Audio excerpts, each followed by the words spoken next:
Now that the Overwatch League is officially done for good, we can finally start to have those all-time conversations, and have a real retrospective of the league as a whole. And of course, that means there's a lot of different videos that can be posted here on this channel, but the place I wanted to start with today in this video is a look at some all-time stats and records. I know that numbers aren't super interesting for everyone, and some people find stats practically meaningless, but I personally find them fascinating, and I think it makes getting into sports that much more enjoyable. A lot of the stuff I'm going to show you today may be seen as useless overall, but man is it really interesting to look at. Get comfy and take some notes because there are a lot of things I'm going over in this video. But before I dive into all of the details, I need to give a massive shout out to Overwatch League Statistical Insights on Twitter. His website, owlstats.net, played a pivotal role in making this video as deep as it is,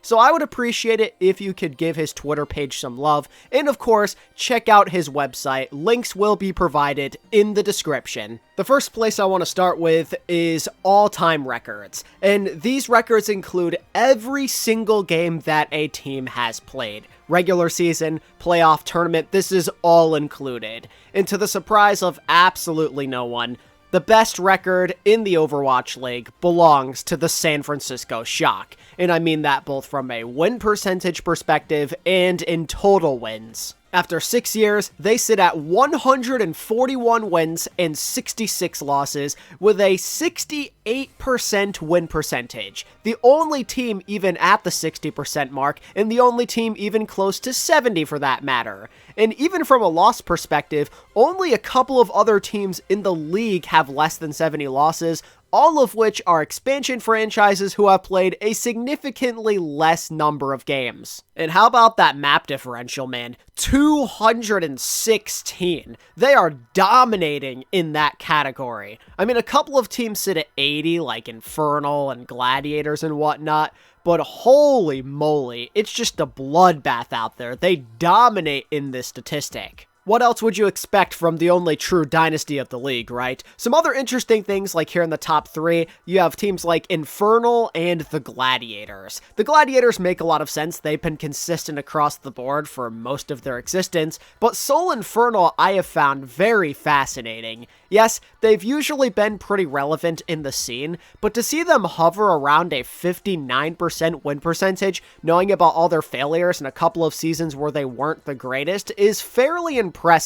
For a cursed team, they did pretty alright for themselves. Then rounding out the top 5, you have Atlanta Reign, who definitely propelled themselves way up there because of their most recent season, and the alexyOWL still hold on strong in the top 5 with a 56% win percentage. If you know the alexyOWL and you've been around the scene for a while, you'd know that this number has definitely dropped off significantly over the years. For a long time, they were very easily in the top 3, if not even top 2. I mean, it took the Shock a couple of years to even claim 1 from them, for crying out loud. It wasn't until like the back half of their existence where we really started to see a drop-off. Something else I found cool in terms of successful teams is that we have 10 different franchises that at least finished at that 50% mark. Thanks to the Outlaws playing fairly well the last couple of seasons, they were actually able to make it here despite having a couple of depressing years a while back, and that's great for them. Even Shanghai, who started off 0-40, were able to make it all the way up to 51%.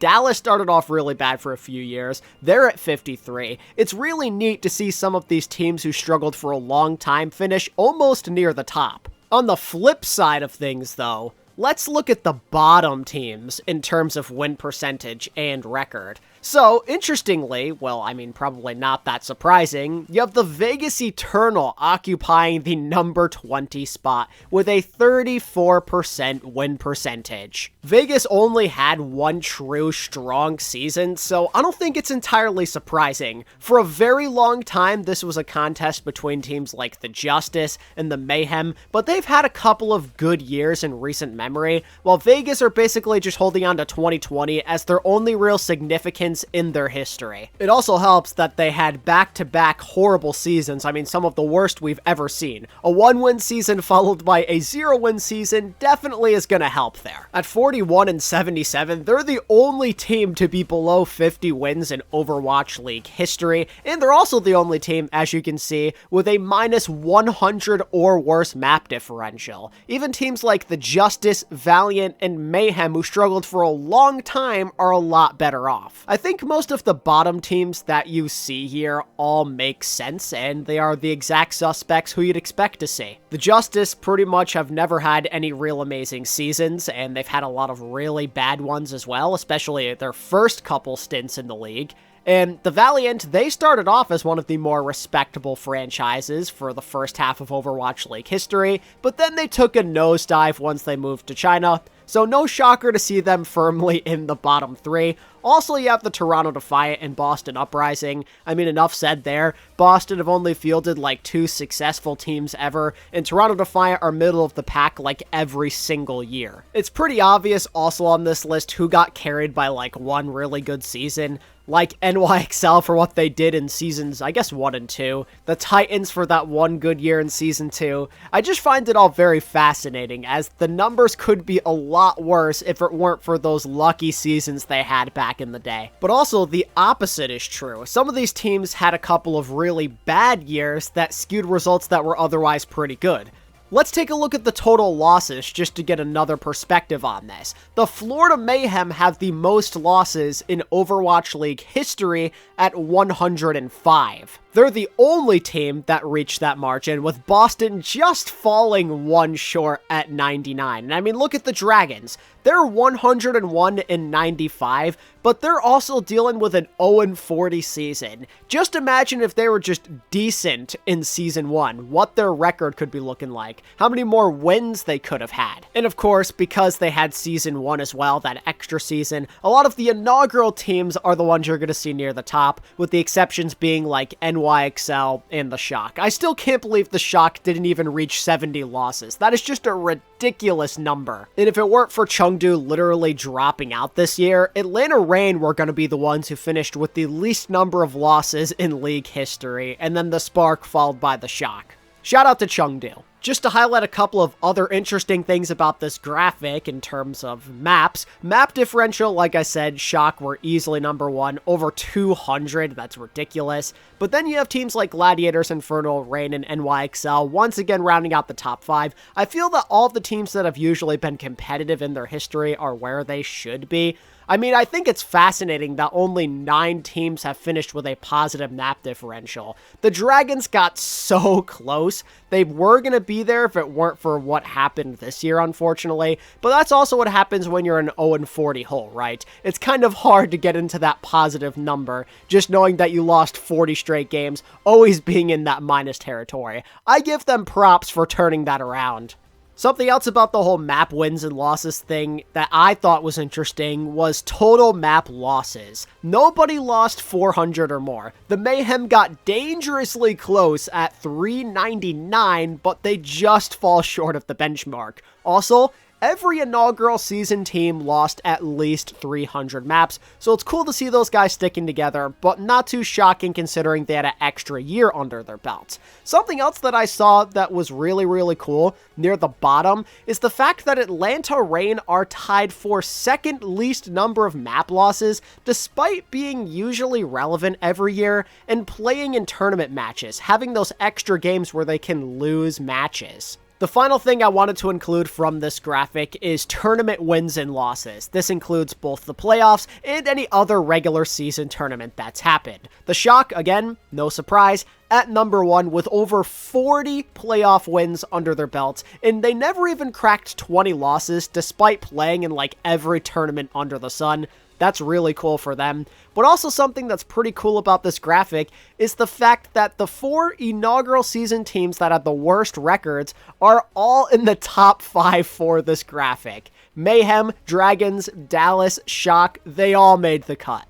Some other interesting facts about this: the Charge, Valiant, and Vegas are all tied for last in terms of total playoff wins at 6 apiece. All three of them haven't found that many tournament appearances overall in their history, so I suppose that does make a lot of sense, although it's kind of sad to see Boston right behind at 4th, tied with Chengdu and the Vancouver Titans. Boston have been around for so long, so that sucks for them. And also, for the Soul fans out there, whether you're a Dynasty or Infernal fan, you get to share in your suffering together. You, my friends, share in the top 2 most playoff losses ever. Infernal sadly sit at 29, and Dynasty at 28.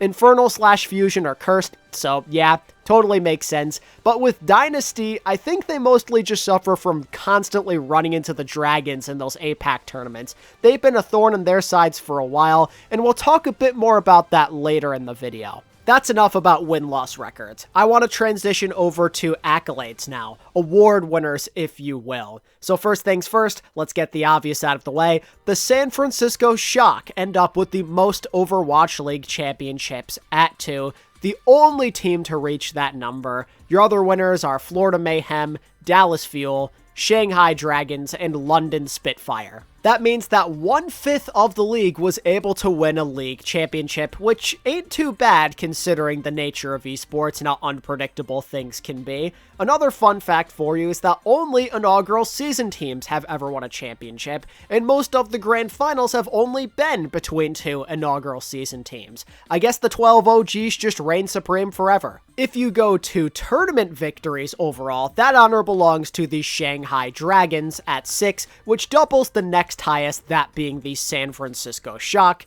And if you do tournament and playoff victories combined, the Dragons still end up at number 1, rocking 7 total first places, which is extremely impressive considering that they've done it in multiple years: 2021, 2019, 2020, and 2022. They won something in most seasons that they existed. Some other fun info for you in terms of tournament and playoffs and stuff: 7 teams have never won a tournament or championship before. Those teams include the Boston Uprising, Houston Outlaws, Washington Justice, Seoul Infernal, Toronto Defiant, Hangzhou Spark, and Chengdu Hunters. Pretty sad that 3 inaugural season teams couldn't win anything after 6 years. I mean, one of these teams is cursed and the other 2 have mostly been poorly ran, so I can't say it's anything overly shocking, but damn, that is really sad. But don't worry guys, you're not the only ones that are suffering. 2 teams have actually never even been to a tournament final before. Can you guess who they are? It's the Justice and Defiant, 2 of the worst performing teams in league history. Looking at it from the opposite perspective, the team with the most tournament and playoff finals appearances combined is, of course, the Shock, sitting at 11 if you count the NA playoffs in 2020. And in that span, they recorded a 6-5 record. And that may come as a bit of a surprise, considering they are the most dominant franchise. But the fact of the matter is, they've been bested by some really good teams over the years. Funny enough, 3 of those losses came in a map 7, and it only goes to show you just how dominant they truly were as a franchise. I mean, the fact that they were just 1 map away from winning a finals in half of the league's existence is quite frankly terrifying. They deserve a lot of credit for forming something so special. Oh, and shout out to the Dragons, they're close behind at 10. And on the topic of finals appearances, of course we gotta go over who has the most second places, and I think you all know where I'm going with this one. It's gonna be the Philly Fusion / Seoul Infernal at 6. Yes, they have lost 6 separate times in some kind of tournament final. An honorable mention goes to the Shock here, as they have 5. Like I said before, 5 losses is a lot for them, but considering they've been really good for most of their existence, and the Fusion have had a couple of ups and downs throughout their existence, it's kinda sad to realize they still somehow have more. This franchise definitely is cursed. Here's a look at how all of this success translates into bonus money winnings. The Shock sit atop at number 1, eclipsing over $4 million in winnings, despite winning literally nothing this year. The Dragons, number 2, 2 million. They're the only other team to even be above the 1 million mark. Atlanta Reign actually went into number 3 because of their success this year, 1,900,000. And rounding it out, you have the Dallas Fuel and surprisingly the London Spitfire, despite losing in 2021 and 2020 completely. That grand finals appearance in Season 1 is really doing some heavy lifting there. Then you have poor Soul Infernal, who get up to 1,300,000 because of all of those second places throughout the years. And looking all the way at the bottom, Toronto, Guangzhou, Vegas, Washington, and Chengdu occupy the bottom 5. The Toronto Defiant finished with the least amount of winnings in Overwatch League history at a measly 130,000. If you're wondering how that translates into total winnings for players, the number 1 belongs to Violet at $620,476 total. I believe for a long time Striker was at number 1, but once again, Violet found success on another team and Striker was basically nowhere to be found this year, so Violet was able to surpass him for his amazing longevity. Now for some rapid fire fun facts about team records, then we'll move into players. So if you want to know how teams did in terms of all of the individual map types,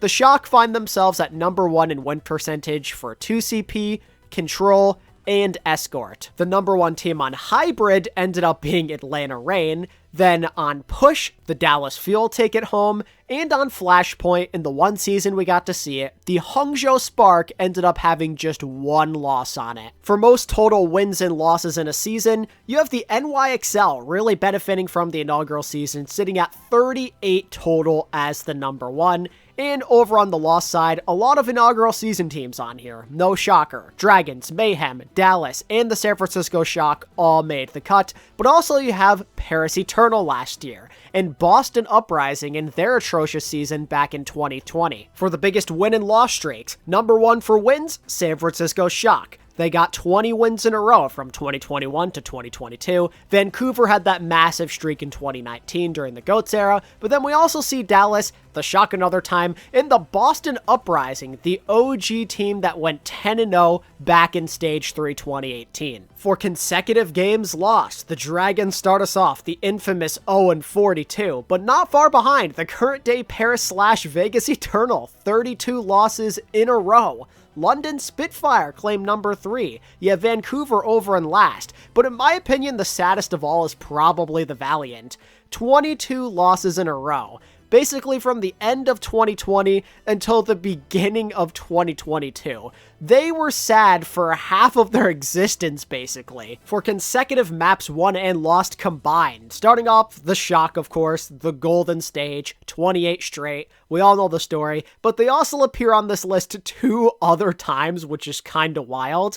And I'm also getting some serious nostalgic vibes from seeing the Dynasty on there, their dominance at the beginning of 2018, and even the Outlaws, when they got red hot in Stage 1 that one time. Really cool stuff to see this. With consecutive maps lost, the Valiant come in at number 1 at 26 straight from the end of 2021 basically until the start of 2022, but then we have 2 other teams that reached the 20 plus mark, including the Charge, another core memory that was unlocked when they went on that huge losing streak in 2019 where they played like the Shock 2 games in a row and they're playing all these good teams. Man. Good times, man. Another thing that's a significant part of our game that's always fun to look at is reverse sweeps. The team with the most reverse sweeps of all time is the New York Excelsior at 7. Shock, they've just had so many opportunities. I mean, they got a lot in 2022, actually. Boston were the kings of reverse sweeping back in, like, 2019. The Valiant, they've done it a bunch throughout their entire existence. Dragons, they've had nothing but magic. Soul Infernal, Florida, it all makes sense. But on the other side of it, Atlanta and Vancouver were the only 2 teams to never reverse sweep.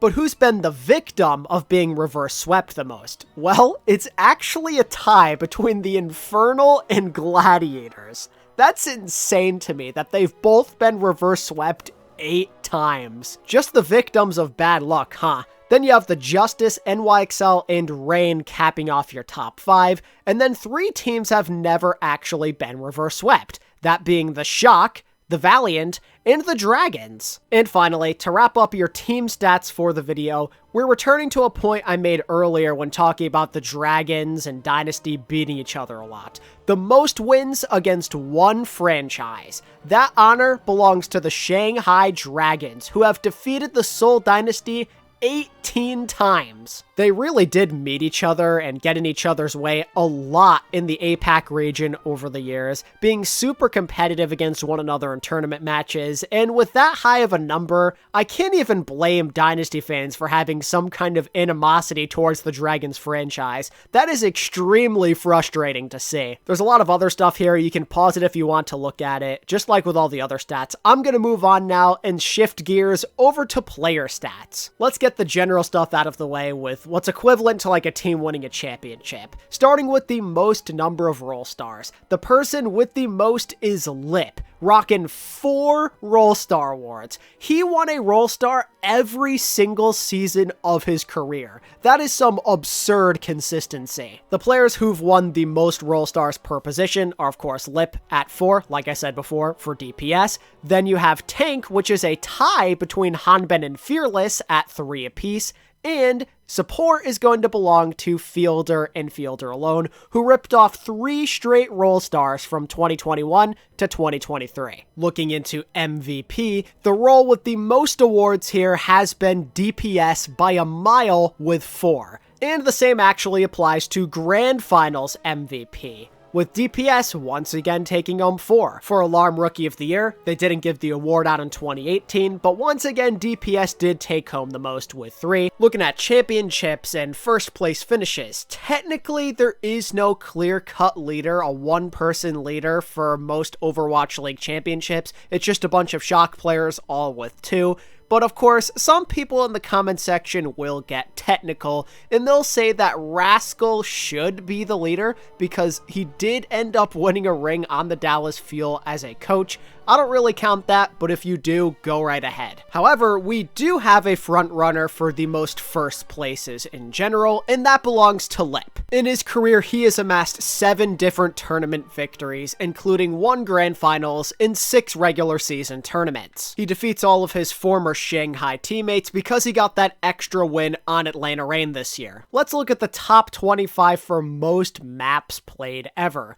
Unsurprisingly, number 1 belongs to Prophet. He's literally played in every single season and has barely missed any games at all throughout his entire career, so to see him get all the way up to 790 makes a lot of sense. And honestly, it's a little sad he's not going to get up to 800, but he's also rocking over 400 total wins, which is second most, only behind the myth, the legend, Violet. Dude's played over 100 less games than Prophet, but he's doing that much better, and large thanks to him just being a solid player and the success he found on the Shock and the Outlaws. The fact that he's almost winning 70% of the time is really awesome, and it only further goes to show you why he is so heavily involved in the GOAT conversation. No one else has played as long as Violet or Prophet, so of course no one else is going to crack that 400 win mark. But a lot of other people are firmly in the 300s that you'd expect. Longtime veterans like Fate, Fleta, Jonek, Shu, Birdring, Void. Lots and lots of super familiar names here. But things get a lot more interesting when you shift it over to most losses, as Violet goes from near the top of the list all the way down to near the bottom of the top 25. Then you have guys like Fate and Dante. I mean, Dante suffered from some really bad Outlaws and Shock teams. Carpe, no shocker there. Jinmu, Fleta Decay, Fury. I think it's funny that somebody like Kelix can make the list, despite not playing every season. Or somebody like AimGod, who only played like 3.5 years. Shaz is on here. Kareev for tournament wins. Violet's gonna dominate it. Same with losses, actually. But then with wins, second is actually Lee J. Gon, really benefiting from that Dragons Dynasty a lot. And top of losses is Prophet and Violet, and again, all of the usual suspects. Lots of Dragons players, lots of Dallas players. I mean, Fitz and Prophet lost a lot to the Dragons, so it makes sense to see them pretty high up as well. Let's take this a step further. Let's look at some in-game results now. How about we talk about the averages? stats, the averages per 10, if you will. And something to note is that I got this from the Overwatch League Stats Lab, and they did shut it down after the midseason madness ended, so not all of these numbers will be totally up to date, but you can kind of make an inference on where people should be with like the totals and whatnot, and the averages are basically the same no matter what, so most of this stuff is pretty accurate, I'd like to argue, but just know that it's not totally up to date. And starting off, we have Pine, who is the leader for final blows per 10 and solo kills per 10 with at least 50 minutes of playtime. Our guy Pine, one of the most exciting players to ever touch the game, is the only guy in league history to average at least 10 final blows per 10, and he's rocking over 2.5 solo kills per 10. This guy really was a menace, and these numbers go to show you just how exciting he was to watch back in the day. For eliminations, Somin Su ends up at number 1 at over 21 a game, really dominating on the Vancouver Titans in 2019, putting up some terrific performances on Zarya and Reaper. And how about hero damage? I know it's only a small playtime amount, but Defran is technically number 1 if you do at least 50 minutes played at over 10.8k, really benefiting from the GOATS meta and being solid in terms of damage on that Zarya. Looking at deaths per 10, the number 1 is Roshan, the legendary Dragons main tank player on that 0-40 team before Fearless took over, with 9.3 deaths per 10 with at least 50 minutes played. The only guy reaching the 9 mark. What a legend. And then not far behind him is teammate Undead. You got Gig on there, XQC, Coco, Nomi, lots of funny names all around. For environmental kills per 10, a 3-way tie between Sanguinar, alexyOWL, and Ligue. Not the names that I expected to see on here, and it's also super funny to see Ligue just smack dab in the middle of these guys when he's a tank player. And lastly, to the surprise of no one, with healing per 10, it goes to Fielder by a mile at over 12.5k. This man's a healing machine. We all know what he's about. But it is really cool to see second actually go to Altering of all people. 11.5 from Altering, the former Shanghai Dragon support, really healing up his teammates who were feeding 24/7. Let's take a look at the totals for careers now, and obviously the people who had the longest careers are really going to benefit on this list. And again, remember, not all of these numbers will be totally accurate with every player. They should be changing in some instances, and I'll kind of make notes of that where necessary. But in terms of final blows, it's not even close. This goes to Prophet, the only guy to even get to the 7,000 or 6,000 final blow mark for that matter. I don't think anyone else was even in that position to get there. Maybe Birdring got to like 5k this season, potentially, maybe. I don't really know. But Prophet played every single year, so of course he's going to be number 1 at over 7,000. It just makes sense. There's a chance that Dante maybe got close to the 5k mark. Decay as well, definitely. Fitz definitely got to over 4k for sure. And Sparkle, Lip got there surely, and Happy. But the order's basically going to stay the same there, so not much to discuss. As for final blow to death ratio, number 1 is shockingly Snillo amongst Overwatch League players with like a couple of hours of playtime at least. I think that is really, really funny that Snillo is above Proper in any kind of metric. Dude really popped off on the Tracer for like that one stage for the Philly Fusion back in the day. That's just so funny to me, man. Snillo, the guy that got lost picking mushrooms or whatever, is number 1 in something. But then, of course, right behind him is Proper. I mean, he's had 2 really amazing seasons, especially 2022, that really propelled him there. Guys like Stalker and Kevster there make sense. Sabiobi, Decay. But there's also a lot of funny names like Bunny, Huyal, Somin Su. Really interesting list here. With elims and like with hero damage, again, it's all about Prophet, just dominating in this metric, getting to numbers that no one else could even dream of touching. I mean, dear God, over 15k eliminations is pretty ridiculous, and almost 7 million hero damage. I mean, he definitely surpassed those metrics. He's probably at like 16k elims and 7 million damage at this point. Wild stuff. And despite Fleta playing tank for like a half a season and then quitting to become a coach for the Dragons, he's still like second place, and I don't know if anyone actually ended up surpassing him. Two of the most OG superstars the league has ever known remain on top, and I think that's really cool just knowing how much we were hyping those guys up like 6 years ago. For highest total healing, this one's gonna go to Violet. He just played one more season than Fielder, so despite Fielder putting out an unreal healing output, there's just no realistic way for him to catch up to Violet since he has an extra season under his belt, but Violet's gonna go down as the only guy with over 8 million healing, which is an absurd number to meet, by the way. And then Fielder ends up in second place because he's a god. Shu ended up surpassing Jonak last year, so yeah, Izayaki probably went ahead of Jonak and Shaz as well, and Twilight too. Lots of people that are still playing right now are making their way to the top of the throne. Oh, and shout out to Big Goose and Shaz. They each played like 3 seasons. How the hell are they still this high up here? Now for the total deaths. Don't worry, my fellow death enthusiast. I did not forget about you. First up on the list is Prophet. Over 4,500. Probably closer to like 6 or 7 if you factor in the other half of the season. Fate also got over 4K in his career at second, and they're going to be the only guys that reach that mark ever. Violet probably moved into third. Well, he definitely moved into third. But what I found crazy about this list was the fact that Jester is like 4th place. How is he still this high up? He stopped playing over 2 years ago. That is absurd that he died that much. Oh, and same for Gamsu, by the way. I mean, he stopped playing after Season 3. Holy freaking crap, man. That does it for the total numbers for careers, but I got a couple of other interesting ones for you, like most final blows in a single map. The most kills in one map ever belongs to Saya Player, back when he did it in 2019 on Junkertown against the Valiant. As an old Valiant fan, I remember that all too well, when he dropped a freaking 42 bomb on us just to lose anyway. What I find very fascinating about this list is the top 4 is dominated by 2019. And mind you, this is post-GOATS. This is when everybody was pumped to play DPS again.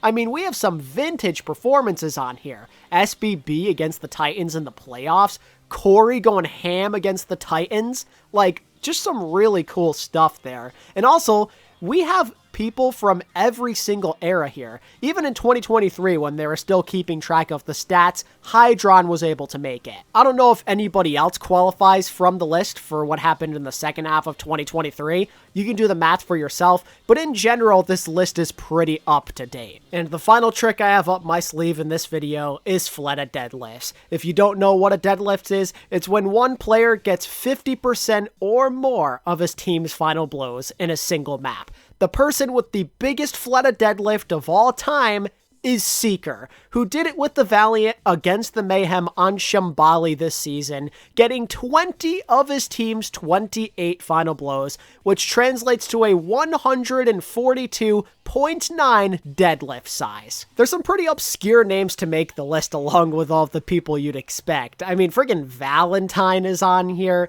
Mangachu makes an appearance, my boy Agilities even has one of the higher deadlift sizes out there, and if you're wondering who has the most, I don't think I actually have a direct answer for you. You'd have to really go back and look at the second half of this season and who got some deadlifts, because it was a pretty heated competition, I believe, between Decay and Shy and Leave. I believe the last I checked, the last time they updated this site, they all had like 4 apiece, but I'm pretty sure all of them have gotten at least 1 more since then.